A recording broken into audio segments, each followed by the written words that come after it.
तो कहीं से भी सरकार ने ये सोच करके काम नहीं किया कि हमारे विधायक नहीं हैं तो हम आजमगढ़ का विकास नहीं करेंगे, बल्कि आजमगढ़ का विकास अन्य दूसरे ज़िलों से ज़्यादा ही हुआ। तो अगर कोई भी विधायक अगर प्रस्ताव नहीं देगा और जनता को मूर्ख बनाने के लिए कि हमारी तो सरकार ही नहीं है तो हम क्या कर सकते हैं। तो सरकार नहीं थी तब भी जनता के बीच में, यहाँ सरकार मतलब विधायक नहीं था तब भी योगी जी मोदी जी जो हैं महीने में 2 बार राशन दे रहे हैं, फ्री में आवास दे रहे हैं, उसमें तो कहीं कोई प्रस्ताव कोई पक्षपात नहीं किया उन्होंने।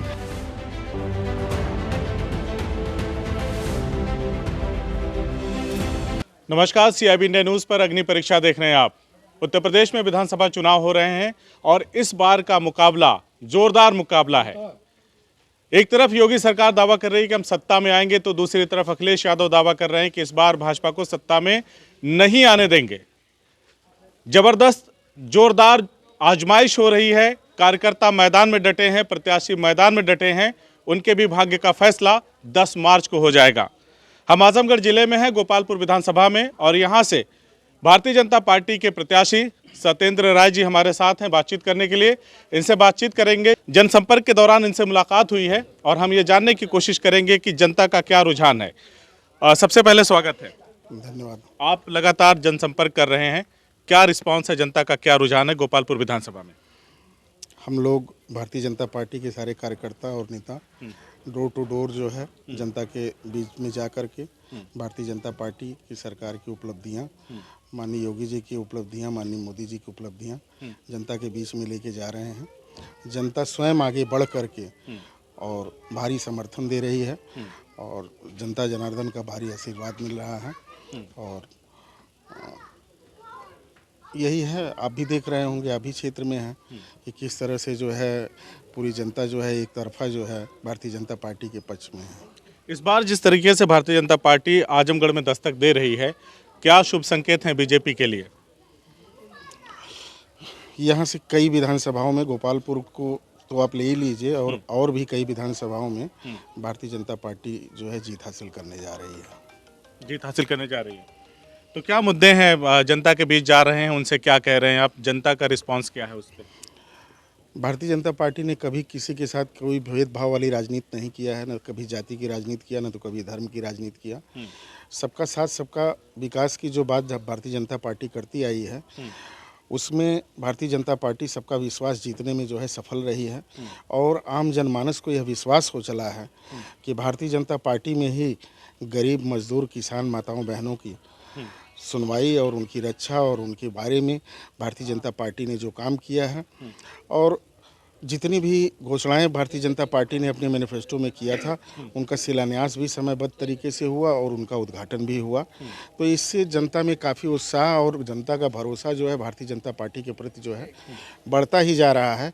और जनता जनार्दन को ये विश्वास हो चला है कि आगे आने वाले समय में भारतीय जनता पार्टी ही एक ऐसी पार्टी है कि जिससे हम सभी गरीबों का और सारे लोगों का जो है आम जनमानस का भला होगा और विकास की गति जो है आगे बढ़ेगी। गुंडा राज, माफिया राज, लूट खसोट की राजनीति जो है बंद हो जाएगी। इसी के क्रम में जो है सारी की सारी जनता जो है इतना अपार जन समर्थन हम लोगों को दे रही है और हम सभी लोग जनता जनार्दन के सामने नतमस्तक हैं। तो क्या गोपालपुर में मान लें कि इस बार कमल खिलेगा? गोपालपुर में तो निश्चित तौर पे कमल खिलेगा, और जैसा कि मैंने आपसे कहा कि आजमगढ़ की कई विधानसभाओं में जो है कमल खिलने जा रहा है। जैसा कि सीट को लेकर के ये कहा जाता है कि कभी स्वर्गीय वसीम अहमद का ये गढ़ हुआ करता था, 2-3 बार विधायक रहे, मंत्री रहे, और फिर नफीस अहमद यहाँ से विधायक हैं, फिर मैदान में हैं। तो आप जब क्षेत्र में घूमते हैं तो एक विधायक के जो कार्य होते हैं, क्या क्या ज़मीन पे दिखाई देता है? हालांकि सरकार आपकी है। देखिए, जहाँ तक स्वर्गीय वसीम अहमद जी की बात है जी। तो वो मेरे बड़े भाई की तरह थे और उनसे मेरा व्यक्तिगत संबंध था और उनका प्यार और स्नेह मुझे हमेशा मिलता रहा।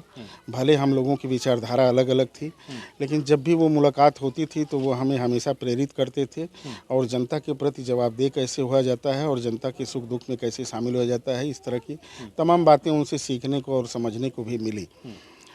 जहाँ तक वर्तमान विधायक का सवाल है, मैं किसी का नाम लेना नहीं चाहता हूँ, लेकिन 5 साल में जो है जो भी विधायक को प्रस्ताव देने चाहिए थे उन प्रस्ताव तक को विधायक जी ने नहीं दिया। आप जहाँ भी देखेंगे गोपालपुर में, वहाँ बहुत सारे ऐसे विकास के काम हैं जो विधायक के प्रस्ताव न देने के कारण जो है अधूरे पड़े रह गए हैं। जैसे रोड की कनेक्टिविटी हो गई, नालियों का हो गया, नालों का हो गया। उसके बाद आप देखेंगे तो कई जगह जो है आपको जैसे देवारा क्षेत्र में जो है बालिका महाविद्यालय होना चाहिए था। 2-3 पुल जो है जिससे कि कनेक्टिविटी हो सके जो है, उन पुलों का होना आवश्यक था जो है। उसके बाद जो है सगड़ी तहसील जो है काफ़ी दूर पड़ती है और परशुरामपुर में एक तहसील जो है स्थापित की जा सकती थी। इन कामों को अगर विधायक अपने प्रस्ताव को आगे बढ़ाता, अगर विधायक प्रस्ताव देता, तो सरकार जो है उस काम को करने के लिए जो है हर तरह से संकल्पित रहती है। लेकिन अगर हमें जानकारी नहीं होगी या सरकार के पास एक विधायक जो है जनप्रतिनिधि जो है जनता के बीच का माध्यम होता है, अगर वो अपने काम को सही ढंग से नहीं करेगा और प्रस्ताव भी नहीं देगा, तो मुख्यमंत्री जी या कैबिनेट क्या जान रही है या उत्तर प्रदेश सरकार इस बात को थोड़ा सा आप और क्लेरिफाई करें, क्योंकि अक्सर विपक्ष का आरोप रहता है कि सरकार तो हमारी है नहीं, इसी से पल्ला झाड़ लेते हैं जनता की समस्याएं। मैं इन्हीं की बात नहीं कर रहा हूं, अमूमन ऐसा देखा जाता है। तो मैं चाहता हूं कि आप थोड़ा उसको और क्लेरिफाई करें कि क्या जो क्षेत्र का जनप्रतिनिधि है जिसको जनता ने नेतृत्व सौंपा है, वो कोई प्रस्ताव देगा तो सरकार उसको एक्सेप्ट नहीं करेगी या उसका सर्वे कराकर उन चीज़ों को करने का कोशिश नहीं करेगी? देखिए, आप सब लोग जानते हैं और जनता भी, और आजकल खास करके नौजवान जो पढ़े लिखे हैं, सोशल मीडिया का भी ज़माना है, सारे लोग सारी चीज़ों से अवगत हैं। आजमगढ़ में योगी जी की सरकार ने, हमारे मोदी जी की सरकार ने कोई भी भेदभाव नहीं किया, जबकि यहाँ पर भारतीय जनता पार्टी का जनप्रतिनिधि नहीं था। उसके बावजूद यहाँ महाराजा सुहेलदेव के नाम से विश्वविद्यालय देने का काम किया, पूर्वांचल एक्सप्रेसवे देने का काम किया, सारे शहरों को जो है कनेक्टिविटी दे दिया, जो है सारे शहरों को जो है 4 लेन से 6 लेन के माध्यम से जोड़ने का काम किया उन्होंने। अस्पतालों को जो है अपग्रेड किया गया, ऑक्सीजन के प्लांट लगे। तो हमारी गोपालपुर विधानसभा में जो है मंदुरी में हवाई अड्डा का निर्माण हुआ। तो कहीं से भी सरकार ने ये सोच करके काम नहीं किया कि हमारे विधायक नहीं हैं तो हम आजमगढ़ का विकास नहीं करेंगे, बल्कि आजमगढ़ का विकास अन्य दूसरे ज़िलों से ज़्यादा ही हुआ। अब दूसरी चीज़ ये आती है कि विधानसभा स्तर पे कुछ काम ऐसे होते हैं कि जो जनप्रतिनिधि विधायक उनको अपना प्रस्ताव देता है शासन में कि हमारे विधानसभा में इन कामों का होना आवश्यक है। सरकार उस पर संज्ञान लेती है और वह जो है उनका जो प्रस्ताव होता है वो पास होता है। उसके बाद बजट में जो है उसका प्रावधान किया जाता है और वह काम हो जाते हैं, चाहे सत्ता पक्ष का विधायक हो चाहे विपक्ष का विधायक हो।